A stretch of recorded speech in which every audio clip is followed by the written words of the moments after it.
Now let us start our class on Surangama Sutra. The Surangama Sutra was started back in 2019. We started a few classes.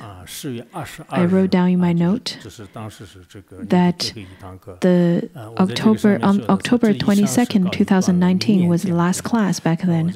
And then I wrote over there on my note saying that, well, now we have put a pause to this teaching. I will see everyone next year. But 2020 was a halt, 2021 and 2022, so it's already been 3 years. Back then, in 2019, the number of logins who were listening to this class real time were 47,105. Of course, it's those are just the login names, and there are more people listening because there are sometimes more people using only one ID to listen. But now we know that there are very little, a very small amount of people who are listening to this class now.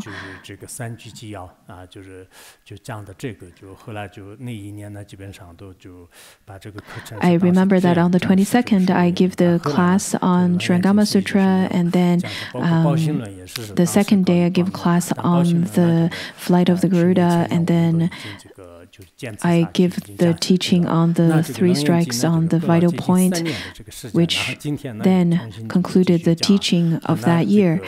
All the way since then, we haven't started the Surangama Sutra. We completed the Uttara Tantra Shastra last year, but we persevered through. We finished those teachings already. It's been 3 years since we last studied the Surangama Sutra, but now we have only a small number of people.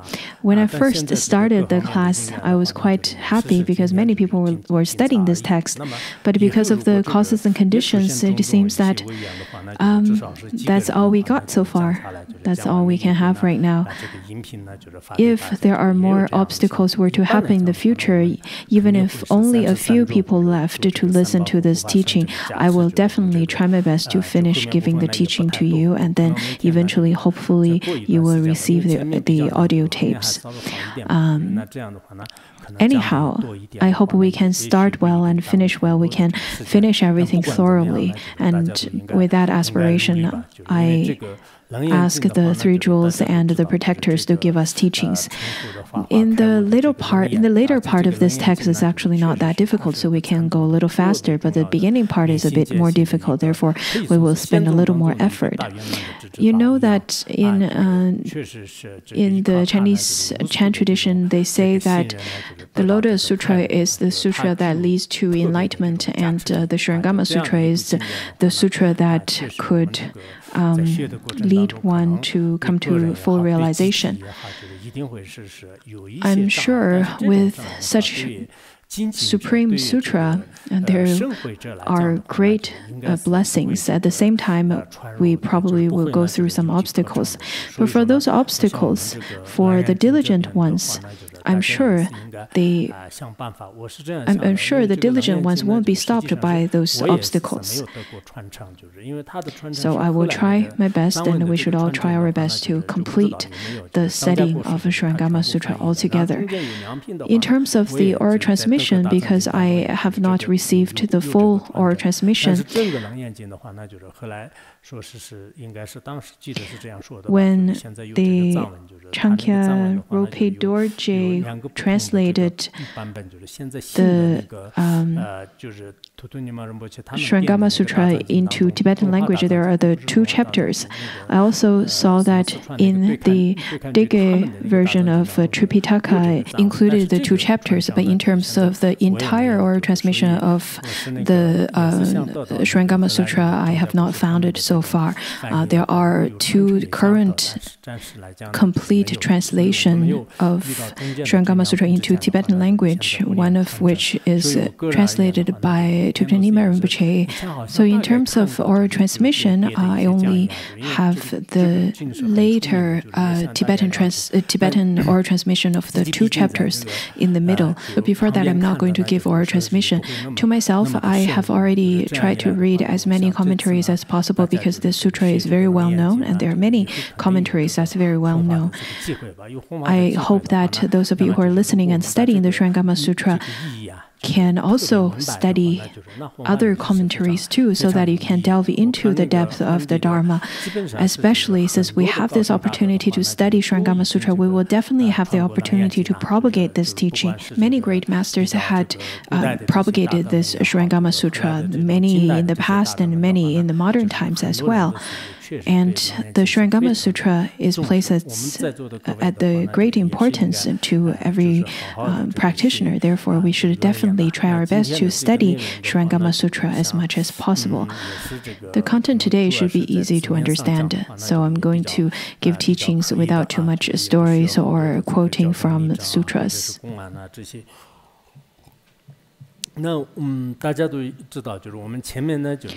previously, our last class, which was 3 years ago, we stopped at the place where it says that to cause all living beings in the 10 directions to obtain the wondrous, subtle, secret, the pure nature and bright mind, and to attain the pure eye, where the main discussion was the obstacle of Ananda, and then the Buddha's answers to it to address the question. And the way he addressed it was through the 7 ways of looking for the mind. In the next part, we will start to look at the 10 ways of pointing to the mind. They are the direct pointing out of the mind. So we can call it as a direct pointing out instructions.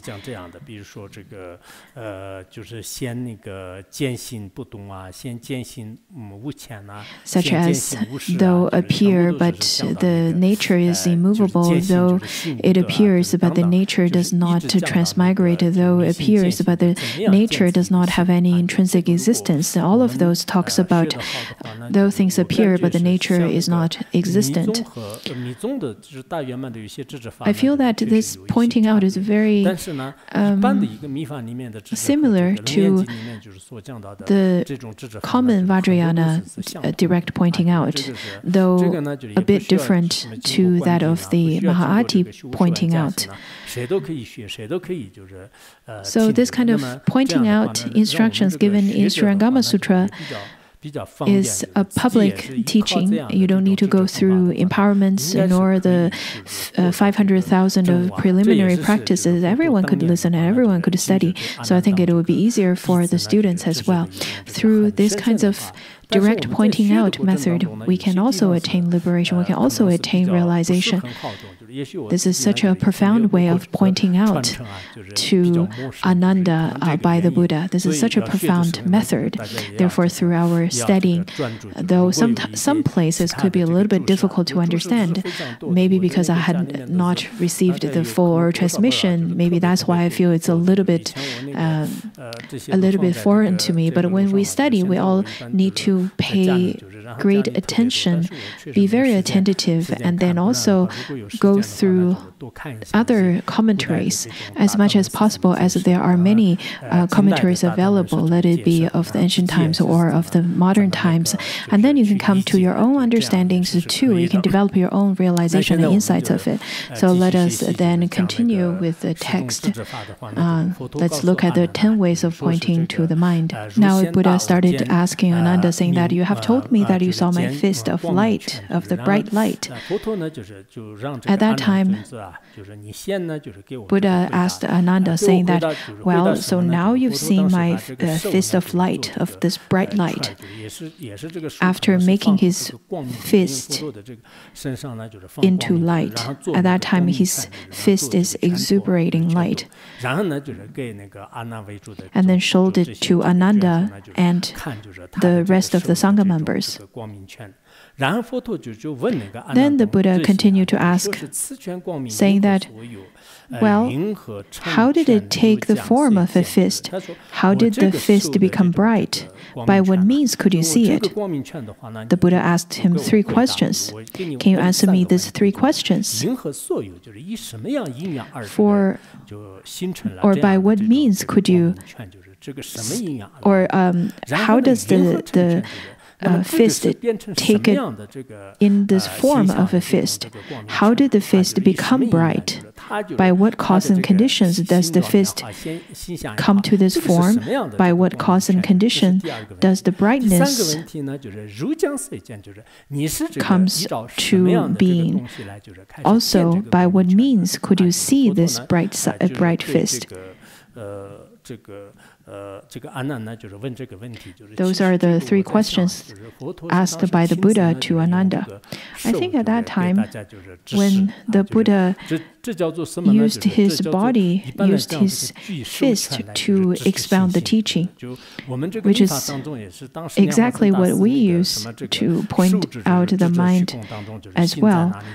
For example, Pamasambhava, he would point his fingers into the space, saying that, where is the mind and where can you see the mind? Or whenever we look at the moon, the space, or look at light, including crystal during empowerment, or sometimes in empowerments, the guru would take off the shirt and then ask the disciples to look at the body and then say that, what do you see? What can you see?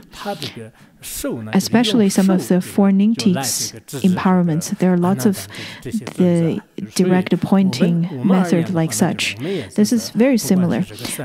So the Buddha also, he used his hand, used this fist to give pointing out to Ananda and the fellow Sangha members.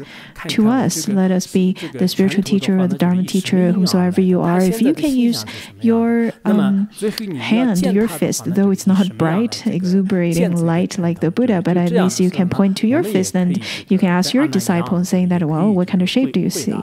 Now, by what means can you see my fist? So you can start asking those questions. You can ask what are the causes and conditions that you can see this form of the fist, and what are the causes and conditions that that brings the means for you to see it. Of course, because of the Buddha would use various methods to liberate various disciples according to their capacity. Therefore, every disciple would probably perceive the fist in very different ways. However, when the Buddha asked the question, I think majority of us would reply by saying that, well, I see the Buddha's fist through my eyes. That's the means, that's the method I can perceive it. So the Buddha asked these questions: what are the causes and conditions that comes to taking this form of fist? And then Ananda replied the Buddha, saying that the body of the Buddha is born of purity and cleanness. And therefore, it assumes the color of Jambuvipa's gold with deep red hues. Ananda saying that, well, I noticed that the body of the Buddha is of great magnificence. It is so beautiful. The color is just like the gold of Jambuvipa. So the gold of Jambuvipa, there are different ways of explaining it. Why Jambuvipa? Usually it is said that the gold in other places is not as beautiful as Jambuvipa. And the gold in Jambuvipa during the time of the Buddha is the best type of gold. They're the most magnificent. They're the most magnificent. They're not the gold that we have nowadays. There are the descriptions like such. So over here, Ananda said that the the Buddha's body is just like the Jambudvipa's gold with a reddish hue. And it is so magnificent, just as a jeweled mountain. Hence, it shone as brilliant and dazzling as a precious mountain. It was actually, my eyes saw the Buddha bend his 5-wheeled fingers to form a fist, which has shown to all of us. So your fist come to this form because of these cause and conditions. So Ananda replied the question posed by the Buddha in this answer, which addressed also the previous 2 questions as well. So that's the first try of answering the Buddha's question. He said that I use my eyes to see the Buddha bend his 5-wheeled fingers to form a fist, which was shown to all of us. Ananda also said that, well, if you were to ask the means I used to see this beautiful fist of Buddha, I use my eyes.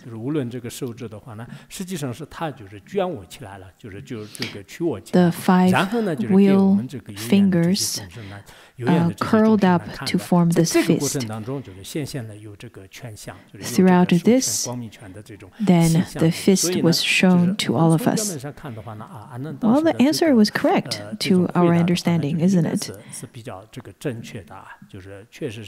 It's quite accurate. If we were there, we would probably also see that and reply in such a way. Tokugacho sometimes would also tell the fortunate disciples by saying that, oh, do you see the Samadabhadra's form? And do you see this form of my body? And do you see this mandala of my body? And he would use such a way to give direct pointing out to fortunate disciples. Of course, there are people who couldn't really see those at all, but there are people, but some of them, because they want to save face, and they would just start to boast what they see. But in general, the great realized ones, their form or their certain kinds of manifestation or their way of, for example, manifesting the fist are performed or demonstrated in such ways to benefit sentient beings, just like how the Buddha curled his fingers and formed the fist to demonstrate his teaching. And over here, Ananda said that I see the fist of the Buddha through my eyes. This is correct. This is not wrong. We probably also think in such a way. And then the Buddha told Ananda, today the Tathagata will tell you truly. So the Buddha said that I will tell you the answer with truthful, with my truthful words. Now the Buddha said that all those with wisdom are able to achieve enlightenment through the use of examples. Those with wisdom, according to some commentaries, it says that it refers to the group of people with middling capacity. Of course, because the most supreme capacity, wise ones, they don't even need to listen to the examples. They would be able to understand the meaning of the Buddha's teaching when the Buddha just lifted his feast that radiate light. They would right away be able to understand the teaching of the Buddha. Whenever we study the Mahayati teachings, also lots of the Vidyadharas, the great masters, they would also use some examples or some instruments and implements, especially during the Vajrayana empowerments. All kinds of examples are used during the pointing out instructions, such as the method of gazing just like an elephant or like a sage. These kinds of methods are used to point out the nature of mind. Those are the signs that's used by the Vidyadharas to give teachings. In the Chinese tradition, the Chinese Chan tradition, sometimes there are teachings like that. If you were to look through those koans, you would notice that some very strange things that's conducted or done by the teacher, and then right away the disciple would attain liberation or attain realization. Or sometimes realize the master scolding the disciple, and right at the moment of scolding the disciple would come to full enlightenment. That could also be possible. Or in the Tibetan tradition, Milarepa or Mapalotsawa.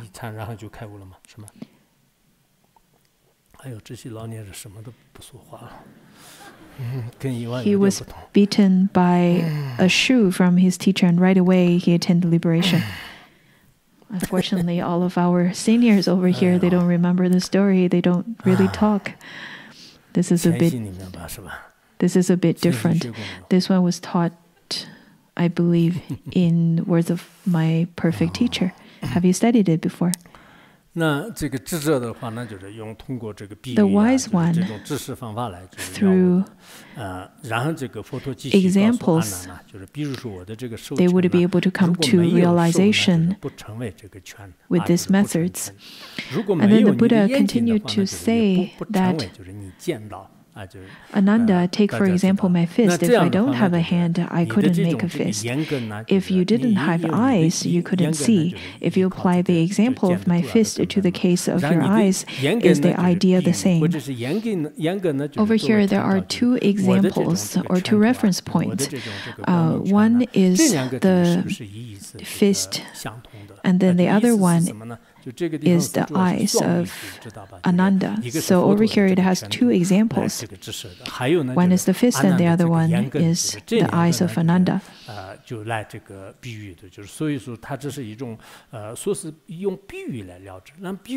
This is using examples to demonstrate the meaning.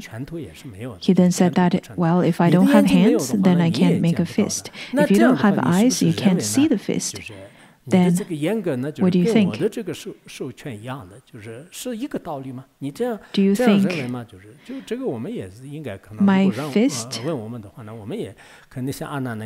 is of the same idea as your eyes? People would say that, oh, of course. If you don't have a fist, then how could I see it? If I don't have eyes, then how could I see the fist? We would agree with that.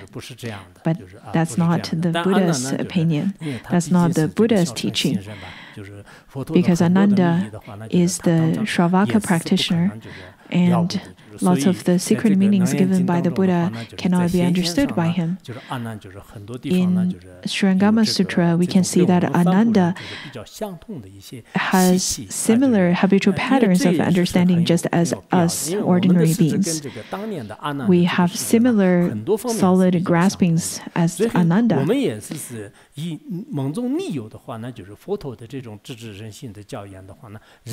So for the same reason, when the Buddha would give the direct pointing out instructions, we can also come to full realization. That is why lots of the Zen masters, they come to full realization by studying the Diamond Sutra or the Surangama Sutra.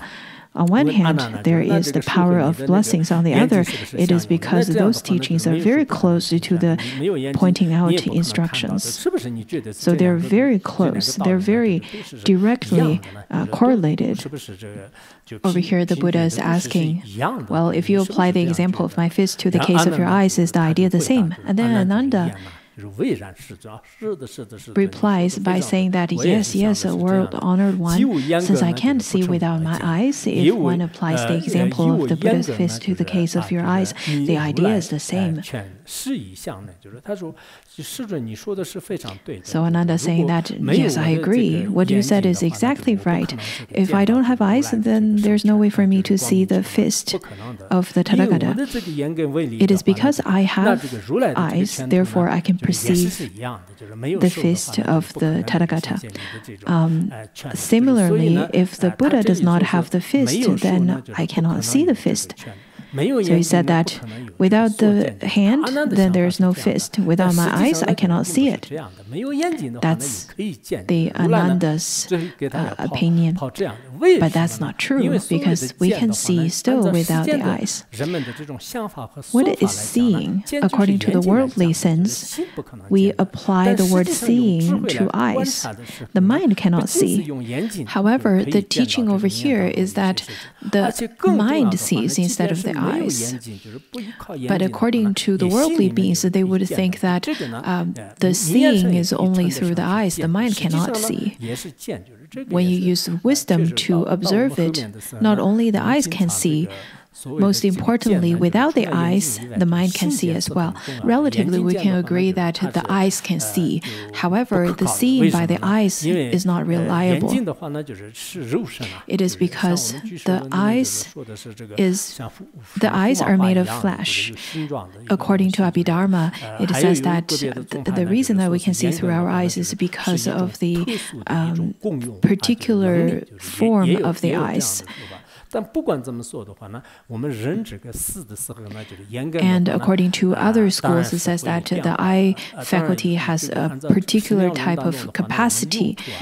That is why we can see. At the time of death, of course, the eye faculty will change. According to the Pramanavartika, it says that the six Ayatanas are the place where it stores the habitual patterns and then could later on being continued, could carry on to the alaya of the next lifetime. There are teachings like that too. So it is a kind of habitual pattern.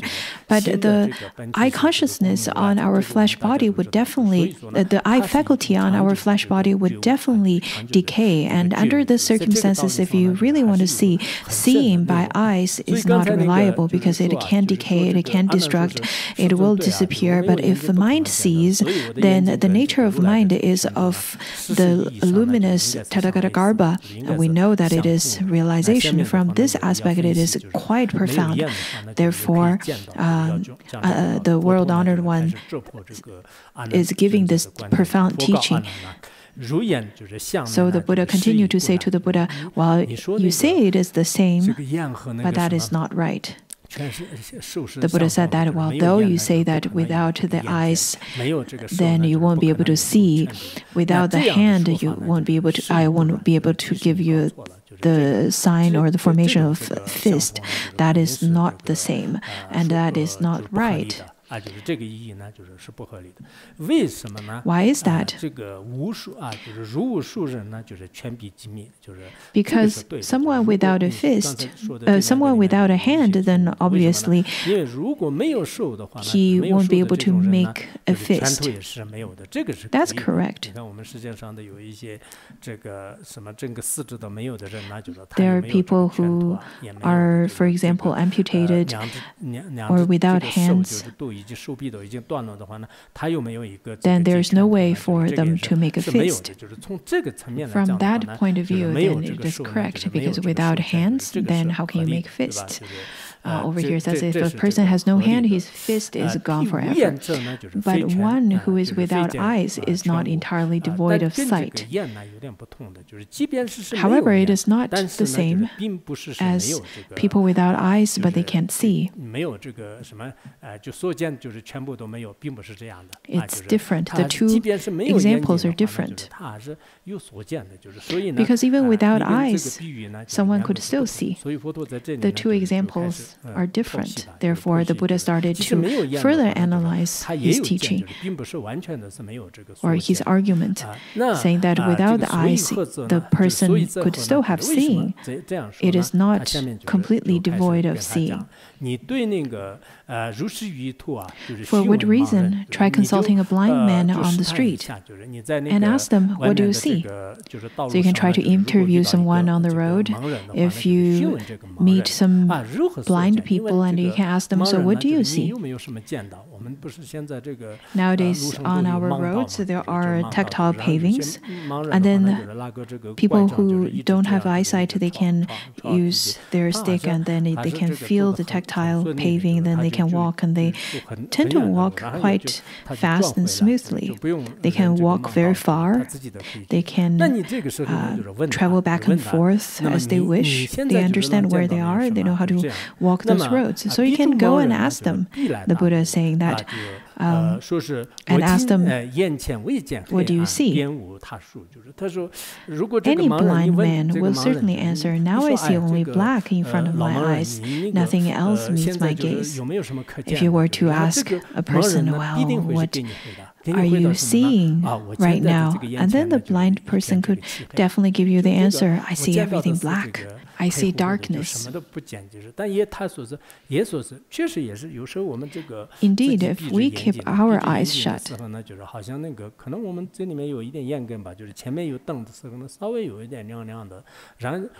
unless there are some strong lights outside, we would also see darkness as well.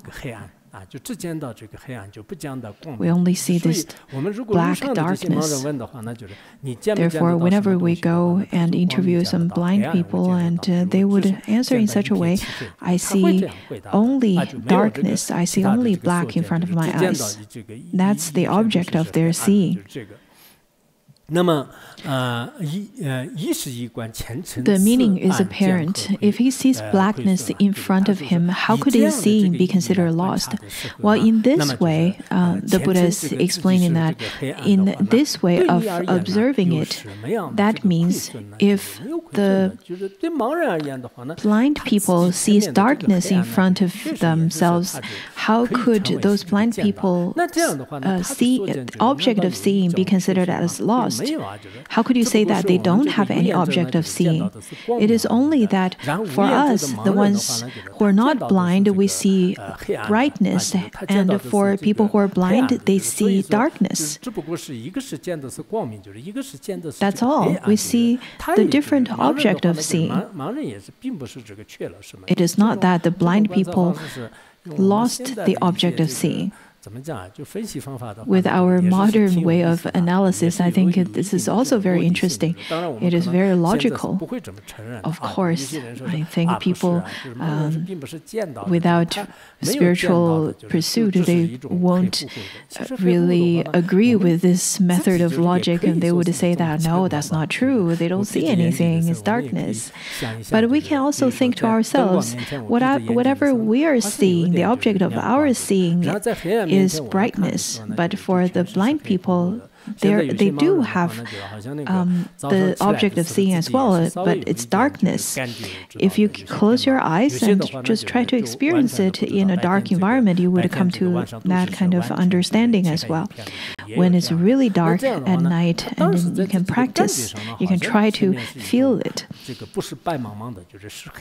Some blind people in the morning, some blind people, they have some sense of seeing. They haven't lost the complete capacity of their faculty. Therefore, they will still be able to see some kind of brightness, and sometimes it's a little bit white, sometimes it's a little bit bright, and some of them, they only see pitch black. We can use various ways to observe it, such as the teaching of Buddhist logic or Chittamatra. In fact, those are very easy to make these kinds of observation. Or with the way of the Bodhisattva, they also provide, in that text, there's also the observation on analysis as well. In the 7 ways of seeking the mind or searching for the mind, there are all kinds of observations from inside and outside to observe this mind. At the end, they will be able to see that there's nothing can be found. The eye consciousness cannot be found either. So this one has been expounded already. Then the Buddha, after talking to Ananda, Ananda got a little bit embarrassed, I think. He then continues to say, the only thing blind people see in front of their eyes is blackness. How could that be seen? We can see Ananda's understanding is very much similar to the conventional people's understanding. From the conventional point of view, nobody would say that the blind people can see black, can see darkness. You cannot say that this is seeing. Seeing black doesn't count. And then the Buddha said to Ananda, I'll further explain, saying that there's really no difference. How so? Is there any difference between the blackness seen by blind people who do not have the use of their eyes and the blackness seen by someone who has the use of their eyes when he is in a dark room? So there are then the two groups of people. One is the blind, and then the other one is the ones with eyes. In such dark room, both of them perceives darkness. Both of them sees darkness. In front of the blind people, they see darkness, right? Same as the ones with the use of eyes as well, because they're in a really dark room, in the complete pitch black room. Just like in Tibetan Buddhism, there's this particular type of retreat. It's called the darkness retreat. There are usually 3 layers of walls so that no brightness, no light could come in. At that time, that kind of darkness in front of blind people and in front of the people with the use of their eyes, are there any difference in terms of the object of their seeing? From the darkness point of view, are there any difference? And then Ananda had to reply in this way, saying that, so it is, world-honored one. Between the two kinds of blackness, that seen by the person in a dark room and that seen by the blind, there is no difference. So the darkness is of no difference. In terms of, or from the angle of darkness, there is really no difference. Nowadays, there are many people who can experiment on this. They did. The kind of darkness in a dark room experienced by both groups are the same. There's really no other way to answer it. They're the same.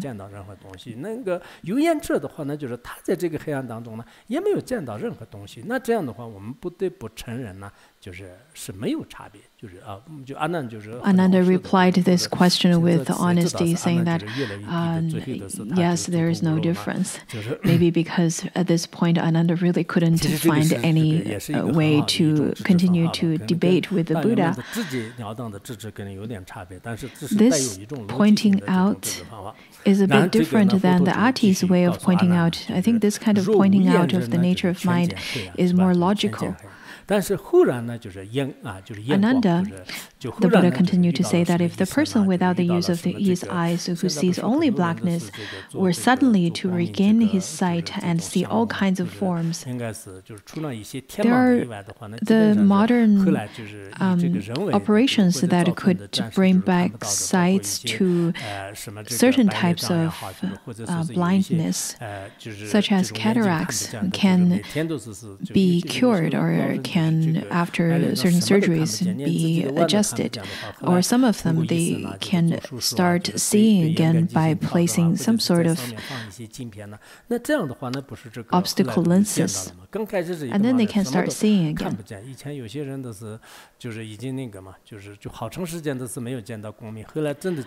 There are examples of how people couldn't see before, and then after operation they can see again, and then right away by seeing, they feel so touched they'll start to cry, maybe out of disbelief, because they haven't seen anything before in the past. Now the Buddha says that the person who couldn't see before, but out of certain kinds of causes and conditions, and suddenly were to gain his sight back, or to gain his sight and see all kinds of forms. Whatever kinds of forms, it could be family and friends, houses, or fresh flowers, and light. This person can suddenly see this. Then this person can be called, or you can say it is his eyes which can see. 就是全见欠黑，就是前面也是一样的，就是一个是有眼睛的人嘛，那他呢就是也是在住在这个黑暗的屋子里面的时候。Now let's come back to the other person who stayed in the pitch black room, who couldn't see anything other than darkness. All of a sudden, if a lamp is lit, all of a sudden, this person can see everything in that room. Then you can call this person as this. It is the lamp which sees. At the beginning, this person in the pitch black room, he couldn't see anything, and all of a sudden someone came in with a lamp. Right away, he could see things. The first person whose eye had some problems, but out of surgery or out of different conditions, he regained his eyesight. Then we can call this person the person who can see through the eyes. And then the second was the person who stayed in the dark room, who couldn't see before. And then someone came in with a lamp, and then because of the lamp, the person can see. Then we call the second person as it is a lamp which sees.